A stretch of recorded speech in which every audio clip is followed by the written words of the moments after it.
शुरू होती है उत्तर प्रदेश के एक सरसौल गांव से, जहां एक मेधावी ब्राह्मण बालक अनिरुद्ध कुमार पांडे, जिसका मन स्कूल की किताबों से ज्यादा हनुमान चालीसा में लगता था। जी हाँ, घर में सुख शांति सुविधाएं थी, प्यार था, लेकिन 13 साल की उम्र में एक रात कुछ ऐसा हुआ जिसने इतिहास को ही बदल डाला। जी हाँ, रोमांचक मोड़ आया है। जब पूरी दुनिया सो रही थी, एक बालक चुपचाप उठा। मन में ना डर था ना मोह था। सत्य की खोज के लिए उसने घर की दहलीज को ही पार कर दिया। अगली सुबह जब परिवार जागा तो वहां केवल एक खाली कमरा था और एक महान संत का जन्म हो चुका था। जी हाँ, हम बात कर रहे हैं आज प्रेमानंद महाराज के बारे में। नमस्कार, मैं हूं आपके साथ ऋतिका पांडे और आप देख रहे हैं न्यूज़ 21। देखिए, मौत को चुनौती देती तपस्या के बारे में बात करेंगे, जहां वाराणसी के घाट के भी जिक्र होने वाला है। जी हाँ, घर छोड़ने के बाद अनिरुद्ध स्वामी आनंद आश्रम बन गए। जी हाँ, उन्होंने बनारस काशी की घाटों को अपना ठिकाना बनाया। यहाँ की कहानी भी रोंगटे खड़े कर देने वाली है। जाने आप आकाश प्रति का व्रत। जी हाँ, महाराज जी ने संकल्प लिया था कि वो किसी से भोजन नहीं मांगेंगे। इसे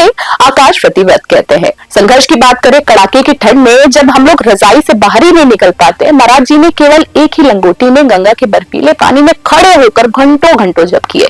कई बार तो ऐसा होता था कि 10-10 दिन तक पेट में अन्न का दाना नहीं गया, केवल गंगा जल पीकर ही शरीर को टिकाए रखा। यहाँ उन्होंने मृत्यु को बहुत करीब से देखा, लेकिन वो डिगे नहीं। जी हाँ, हम बात करेंगे शिव की आज्ञा और राधा नाम का उदय। टर्निंग पॉइंट आता है। महाराज जी पक्के शिव भक्त थे। वो मोक्ष चाहते थे, लेकिन नियति ने उनके लिए प्रेम को चुना था। एक बार एक अज्ञात संत ने उन्हें रासलीला देखने को कहा। रासलीला देखते उनकी आंखों में से प्रेमाश्रु की धारा बहने लगी। कहते हैं कि उन्हें साक्षात महादेव की प्रेरणा मिली कि काशी मुक्ति देती है, लेकिन वृंदावन प्रेम देता है। महादेव की आज्ञा मानकर वो वृंदावन आ गए। यहाँ राधा वल्लभ संप्रदाय के दर्शन ने उन्हें पूरी तरीके से बदल दिया और अब वे आनंद आश्रम से प्रेमानंद बन चुके थे। मेरे को प्रेमानंद जी महाराज थे, मतलब उनको जो भी बोलते हैं ना, वो मेरे को सीधा दिल पे लगती है।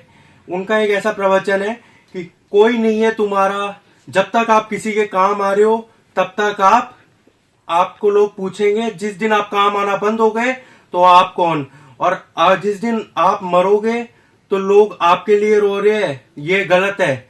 लोग आपके लिए जो कमी होगी ना, जैसे जो आप कमी पूरा कर रहे हो, उसके लिए रो रहे होंगे लोग। जी हाँ, किडनी फेलियर है उनकी, पर भक्ति की जीत हमेशा उनकी होती रही है। और अब इस कहानी का सबसे प्रेरणादायक हिस्सा वर्तमान में हम सबको देखने को मिल रहा है। पिछले लगभग 20 वर्षों से महाराज जी की दोनों किडनियां खराब है, हम सभी जानते हैं। डॉक्टरों की हैरानी भी हमेशा समय समय पर देखी गई है। चिकित्सा विज्ञान देखिए कहता है कि बिना किडनी के इंसान बिस्तर से ही नहीं उठ सकता, लेकिन महाराज जी रोज सुबह 2 बजे उठते हैं, वृंदावन की गलियों में परिक्रमा करते और घंटों तक भक्तों को जीवन का सार समझाते। अमृतवाणी की अगर हम बात करें, जब कोई उनके शारीरिक कष्ट के बारे में उनसे पूछता है तो वो मुस्कुरा कर कहते हैं कि शरीर तो वस्त्र है, इसे एक दिन फटना ही है। मैं तो राधा नाम की मस्ती में ही मस्त हूँ, मुझे किस बात का दर्द।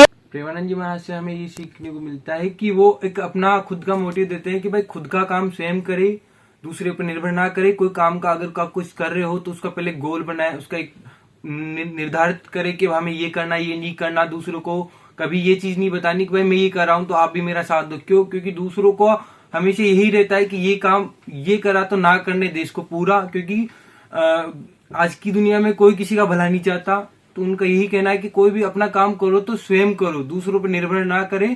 क्योंकि खुद का काम करने पे एक तो खुद का इंडिपेंडेंट रहता है, खुद का अपना कंट्रोल रहता है, सारा काम अपना खुद देखो।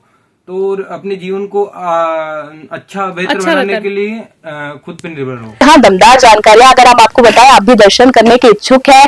जो लोग नहीं जानते, ऐसा कोई नहीं है जो उन्हें नहीं जानता, पर हम आपको बताना चाहेंगे कुछ मुख्य पॉइंट, जैसे कि ब्रह्म मुहूर्त की पदयात्रा। महाराज जी आज भी रात के अंधेरे में वृंदावन की गलियों में पदयात्रा करते हैं, जिसे देखने के लिए देश विदेश से लोग उमड़ते हैं, उनकी एक झलक पाने के लिए। दूसरा बात करें, बिना दान का नियम है यहाँ पर, वे किसी से दान या दक्षिणा स्वीकार बिल्कुल नहीं करते। उनका आश्रम उनकी सादगी की दुनिया का मिसाल है।